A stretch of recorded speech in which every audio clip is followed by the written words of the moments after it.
Ալիևը կստորագրի այն ժամանակ, երբ որ հասկանա, որ այլևս ստանալու որևէ բան չունի։ Քանի ինքը պահանջում է եւ Հայաստանի Հանրապետության կողմից հեշտ ու հանգիստ տրամադրվում է, նա հաջորդ պահանջն է առաջ քաշելու։ Հայտարարում են խաղաղության պայմանագրի 30 կետի մասին։ Ենթադրվում է հավասարաչափ 15-15 առաջարկներով հանդես են եկել կողմերը, հետո գրում են արդեն համաձայնեցման փուլի։ Եվ հաշվի առնելով միակողմանի իրականացման փաստերը, հաշվի առնելով Ադրբեջանի հռետորաբանությունը պետական պաշտոնյաների նրանց տարբեր հայտարարությունները Հայաստանի Հանրապետությունում խոսույթները սահմանադրության փոփոխության, դելիմիտացիայի եւ դեմարկացիայի կանոնակարգի, Ամերիկայի Միացյալ Նահանգների հետ ինչ որ անիմաստ փաստաթղթի ստորագրման, այժմ Եվրամիության անդամակցելու ինչ որ մի հատ անիմաստ անբովանդակ փաստաթղթի վերաբերյալ Հայաստանի Հանրապետությունը այսինքն իր 15-ից 13 արդեն զիջել է։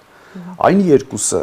դեռևս չգիտենք ինչի մասին է խոսքը, որովհետև մոտավորապես 7 կամ 8 կետ կա բացահայտված հրապարակայնորեն։ Պատկերացրեք այն մյուս 9-ի որքան ավելի վտանգավոր են, եթե նրանք որ չեն բացահայտվել։